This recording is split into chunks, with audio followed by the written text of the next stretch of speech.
Nah, orang investasi ke Indonesia, saudara sekalian, itu ada rule of thumb-nya. Tidak juga semesta kau datang aja gitu. Enggak. Dulu tidak pernah begini-ginian, sekarang kita paksa. Kalau kau mau datang, kenapa dia mau? Karena kita tegas, satu. Yang kedua, bahannya tahu persis bahwa cuma di Indonesia yang banyak. Kalau di tempat lain kualitasnya lebih rendah, ya. Kemudian juga, ya akhirnya nilai tambahnya kan tinggi.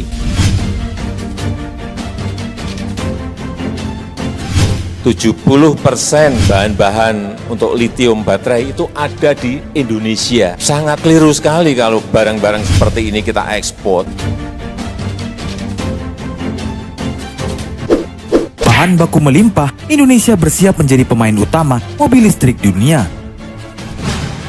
Jadi salah satu produser lithium baterai terbesar di dunia. Kenapa? 40% nikel ore dunia itu dan kualitas tinggi di Indonesia. In 10 years time, every time you see your smartphone, it might remind you of a little share of Indonesian mineral.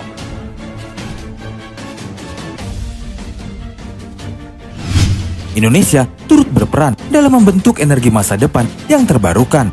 Setidaknya, terdapat beberapa hal yang telah dan sedang dilakukan oleh Indonesia.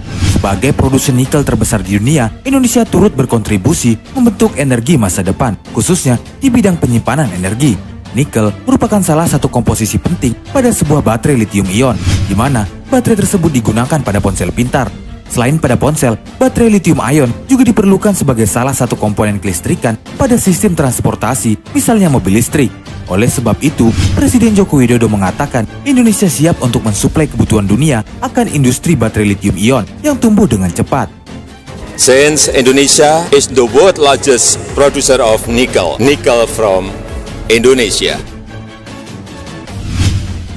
Senada dengan Presiden Joko Widodo, Menteri Koordinator Kemaritiman dan Investasi yaitu Luhut Binsar Panjaitan mengatakan Indonesia akan menjadi pemain utama mobil listrik. Pasalnya menurut Luhut, 80% bahan baku pembuatan mobil listrik ada di Indonesia.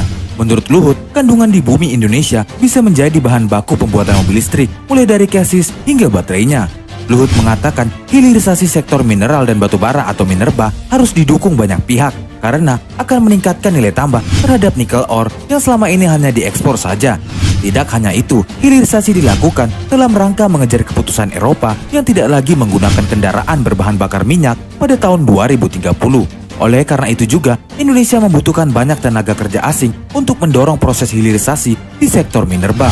Sebelumnya, Luhut mengatakan bakal ada investasi pabrik baterai lithium. Lokasi pabrik tersebut di kawasan Indonesia Morowali Industrial Park di Sulawesi Tengah. Menurut Luhut, investornya merupakan kongsi beberapa perusahaan. Total komitmen investasinya mencapai 4 miliar US dollar atau setara 56 triliun rupiah. Dari total komitmen tersebut, Luhut mengatakan sudah ada 1 miliar US dollar yang akan direalisasikan.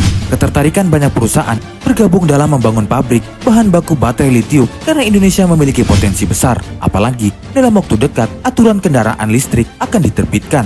Dan itu nanti akan menjadi salah satu produser lithium baterai terbesar di dunia. Kenapa? 40% nikel ore dunia itu dan kualitas tinggi di Indonesia.